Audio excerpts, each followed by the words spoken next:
Boa noite. Bom, antes da gente pensar em prestar qualquer assistência, qualquer cuidado para o recém-nascido, é importante a gente lembrar de sempre retirar os adornos, né? Aparar as unhas, porque a pele do bebê é muito sensível. Então, qualquer cuidado que, às vezes, na primeira semana, a gente tem uma dificuldade, né, na manipulação com o bebê, então, isso pode machucar a pele do bebê. Então, retirar os adornos, aparar as unhas. E uma questão importante também é sempre a lavagem das mãos e abusar do álcool gel, né? Então, e os adornos, eles dificultam essa limpeza das mãos, né? Então, é importante a gente reforçar isso. Inclusive para as visitas em casa também, para as visitas. Então, assim, eu sei que é difícil, né? Às vezes a gente recebe muitas visitas em casa, mas orientar, pedir para que use o álcool gel, acho que é mais fácil, né, do que a lavagem das mãos, sempre antes de manipular o bebê, de pegar o bebê no colo e tudo mais. É através das mãos que a gente transmite, né, todo o risco de micro-organismos para o bebê. E, principalmente no início, né, a gente tem que ir expondo o bebê aos poucos, né, ao meio. Então, é muito importante essa questão. Uma questão que eu trouxe também, que eu acho que aflige muitos pais, eles vão poder falar talvez melhor, é a questão do curativo do coto umbilical. Então, assim, é muito comum os pais, quando chegam em casa, têm que realizar o curativo do coto e ficam numa aflição terrível, porque eles acreditam que o coto umbilical, geralmente ele tem em torno de 2 centímetros da pele do bebê, eles acham que o bebê sente muita dor, tá? E não, na verdade, o coto umbilical ele não tem terminações nervosas. Então, o bebê ele não sente dor. Ele chora devido à manipulação que a gente faz. Às então, vezes é geladinho, né? Geladinho, porque a gente vai usar o álcool gel, o álcool 70, né? Que eu vou falar. Então, assim, essa manipulação causa um incômodo, mas não causa dor. Então, isso pode diminuir um pouco o estresse dos pais, que eu sei que é muito grande, né? E o coto umbilical é muito importante que a gente tenha uma observação rigorosa desse coto e fazer um curativo adequado. Então, eu vou falar um pouquinho do curativo, para vocês terem um pouquinho, uma noção mais ou menos de qual a importância, né? Então, geralmente a gente usa uma haste flexível, o álcool A70, que ele é um bactericida de ação rápida. Então, ele é muito efetivo na prevenção de infecção do coto umbilical, e é isso que a gente vai ter que ficar bem de olho. Então, é importante que a gente realize esse curativo, geralmente, assim, sempre após o banho, e 3 vezes ao dia é suficiente. Tudo vai depender dessa secreção. Geralmente, a secreção que fica no coto é uma secreção sanguinolenta, um sangue um pouquinho mais escuro, pode até ser um pouquinho mais claro. Mas por que isso? Porque o coto ele está se desprendendo, então, essa secreção vai ficando ali presente. Então, é muito importante que a gente, com a haste flexível, embebida em álcool 70, a gente faça toda essa limpeza do coto. A gente segura com uma gaze, né, a parte externa do coto e vai limpando todo ao redor, até retirar, remover toda a sujidade. Tá? Às vezes, pode acontecer de ter um excesso de sujidade com essa característica, então, daí, você intensifica a cada troca de fralda, não tem problema. Tá? Mas o importante é observar. Se essa secreção não muda, de repente, uma secreção mais amarelada, um pouquinho mais esverdeada, ou com um odor um pouco mais forte, então, aí, o que você deve fazer? Intensificar esse curativo, tá? E pedir uma avaliação do pediatra. Tá? Ou, se, de repente, tiver um sangramento um pouco mais intenso também, então, daí também pedir a orientação do pediatra. O coto, geralmente, ele tem que cair espontaneamente, nunca forçar a queda do coto. Tá? Geralmente, ele cai em torno de 7 a 15 dias, ele vai se desprendendo e solta.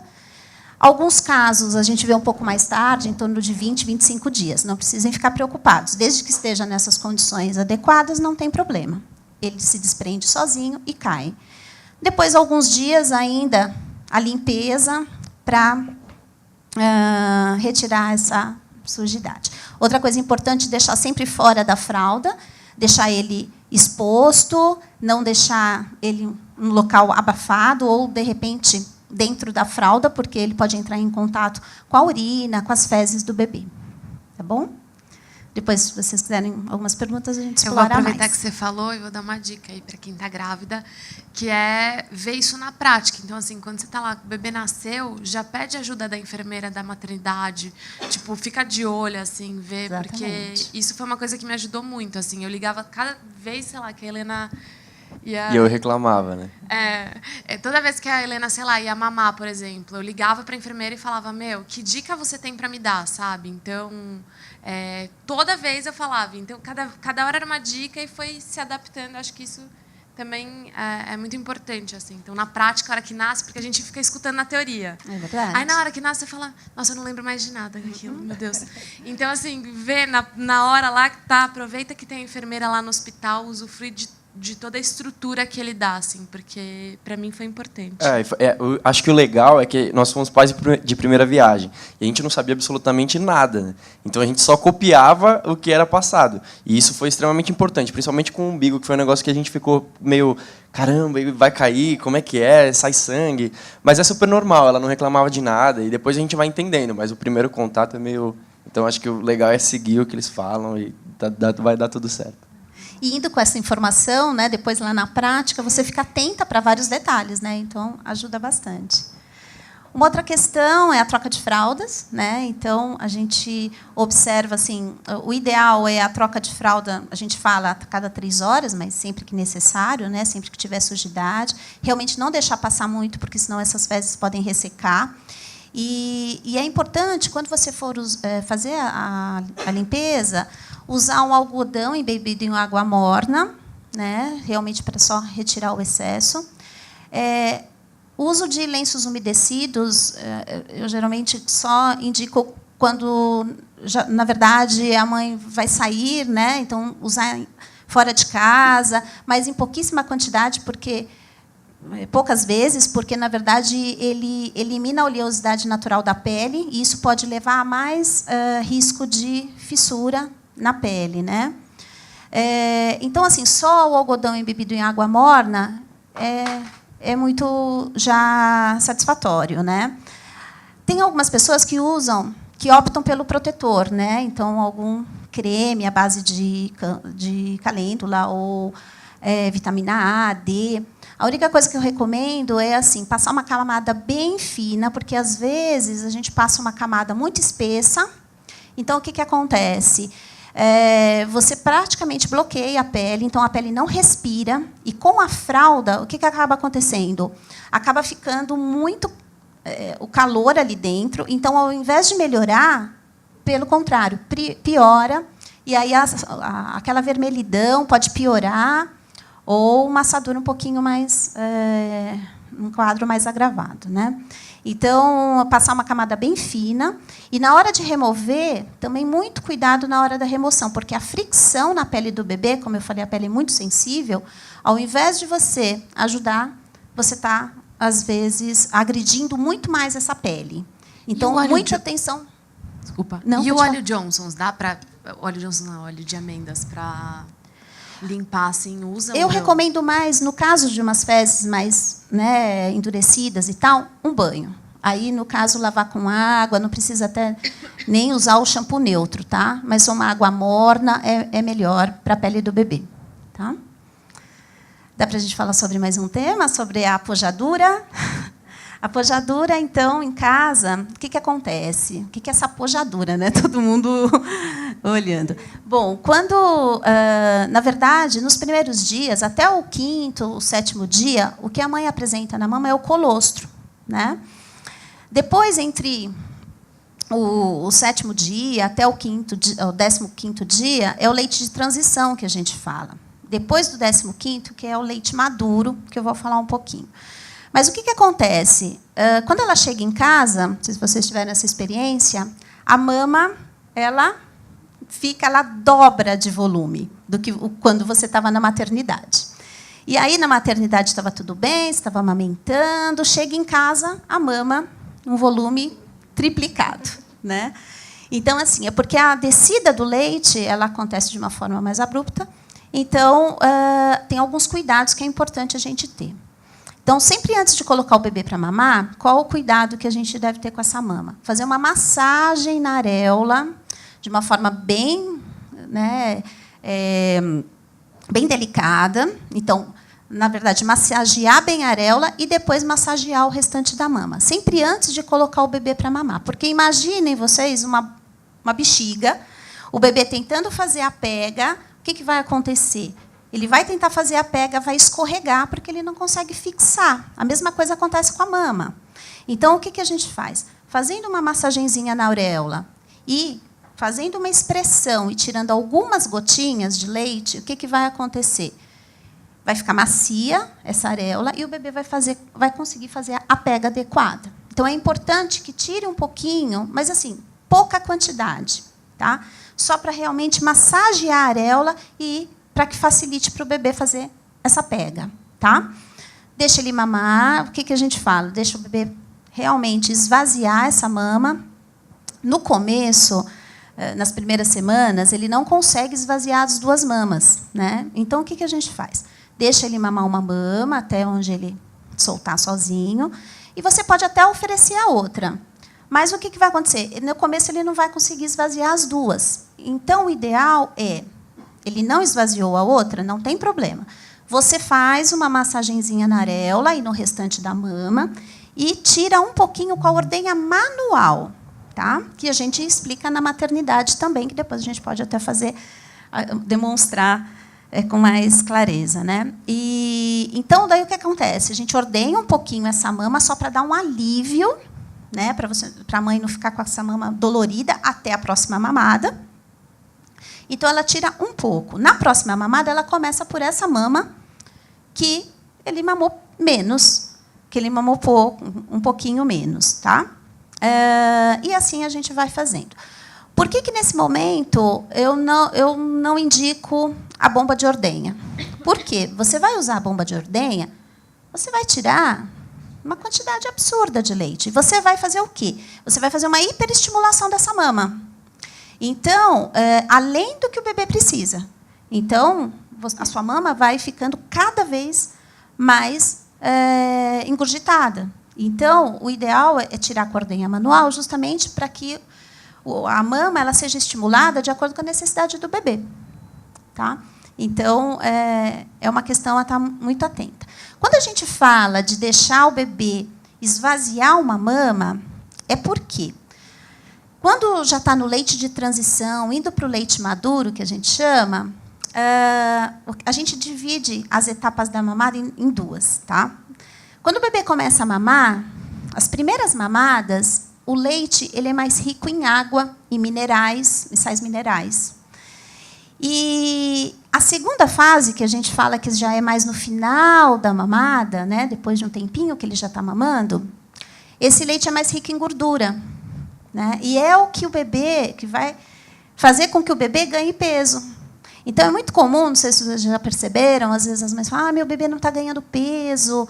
Pode ser um dos fatores, pode ter inúmeros fatores, mas um deles pode ser que só esteja mamando 10 minutinhos numa mama, 10 minutinhos na outra. Ele acaba ingerindo mais a primeira fase do leite, que é rica em água, do que em gordura. Então, às vezes, ele acaba não ganhando peso. Então, é uma questão que a gente precisa estar bem atenta. Por isso que a gente fala, deixa esvaziar bem uma mama, e aí a gente sente quando a mama sente quando ela está engurgitada e depois quando ela realmente esvaziou, né? Então, a mãe percebe isso, então, deixa realmente esvaziar. Vai para outra, pode realmente sugar um pouquinho, e aí você faz esse cuidado de esvaziar um pouco para você sentir um pouquinho de... não sentir tanto desconforto. Tá? Então, é uma questão. Outra questão também é não utilizar... Então, muitas vezes a gente fala, preciso limpar o mamilo antes de colocar o bebê para mamar. Não, quando você passa água ou qualquer outro produto na mama, você retira a oleosidade natural da pele também. Então, o risco de fissura no mamilo também é grande. Então, usa o próprio colostro, né? Um banho por dia é suficiente, e daí, nas mamadas, você usa o próprio colostro, que isso ajuda a proteger a mama. Né?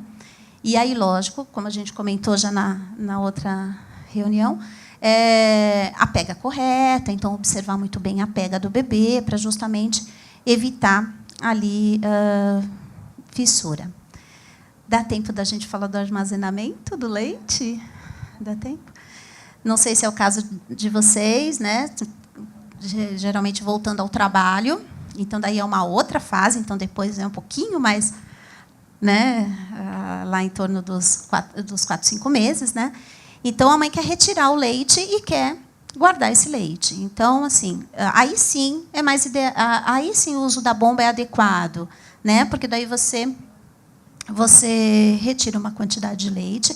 É importante que onde você for armazenar esse leite, você lave bem com sabão, lave bem com água e um sabão neutro, detergente neutro, e deixe ferver por uns 15 minutos. Geralmente frascos de vidro, né? Então aí você coloca o leite, fecha. Se você for consumir o leite em 24 horas, tudo bem você deixar na geladeira, né? Agora, se você for consumir um tempo, você quiser estocar para um tempo maior, ele pode ser deixado no freezer até 15 dias. Tá? Então, é importante vocês colocarem a data, a hora, justamente para não confundir os frascos, né? E sempre antes de ofertar para o bebê, é importante retirar. Então, no caso do freezer, você retira, põe na geladeira. E depois da geladeira, quando ele estiver descongelado, você retira, por isso que é bom você fracionar, né, em volumes no máximo 100 ml. E você retira o leite e você não deve ferver esse leite, tem que tomar muito cuidado, tá? Você põe num banho-maria, só para você quebrar um pouquinho aquele gelo. Na verdade, a gente deve ofertar em temperatura ambiente, tá? Então, por isso, retira a quantidade realmente suficiente para o bebê, porque você vai só tirar aquele gelo, deixa em temperatura ambiente e oferece para o bebê. O que ele não aceitar, esse leite tem que ser desprezado, tá? Senão a gente já tem crescimento microbiano ali, então tem risco para o bebê. Mas dentro dessas condições é seguro e sem problemas nenhum. Tá? Vou só aproveitar o gancho que você falou isso. Uma dica legal também que a gente fazia é assim, para a mãe conseguir descansar e o pai conseguir ser participativo nessa fase de amamentação, ela pode, desde a hora que chegou em casa, assim, ela pode tirar, armazenar e deixar tipo a madrugada para o pai. Assim, acho que a Babi fazia isso também, né? Eu fazia isso. E é bom que a mãe descansa, porque a mãe precisa descansar, ela precisa também para ter a produção de leite. Não adianta uma mãe ficar cansada, enfim. E eu fazia isso, inclusive você que me deu a dica, e eu fazia isso para o meu marido poder ofertar o leite para o meu filho. De madrugada. Então, assim, é um equilíbrio, né? Tem que ser uma parceria. E aí você explicou o jeito de armazenar. Não, isso que vocês comentaram é super importante. Amamentar é um desgaste, né? Cansa muito. Então, é super importante, né? Depois, com mais tempo, a gente vai falar sobre a alimentação, muito líquido, mas principalmente descansar. Então, amamentou, pôs o bebê para descansar, ou o pai vai segurar, ou alguém que está te ajudando vai cuidar do bebê, você vai descansar. Nem que você não durma, mas assim, ficar num ambiente tranquilo, diminuir a luz, as pernas, né, na verdade, elevadas. Então, você se refaz para a próxima mamada, porque realmente é um processo que desgasta mesmo. E se você não tem essa noite de sono regular, se fica muito ativa, vai chegando um momento que você vai ficando realmente estressada com o horário da próxima amamentação. Você fala, meu Deus, já está na hora. Então, isso é uma ansiedade que, no fim, a gente acaba até, muitas vezes, passando para o bebê. Então, está atento, ter uma atenção a isso também.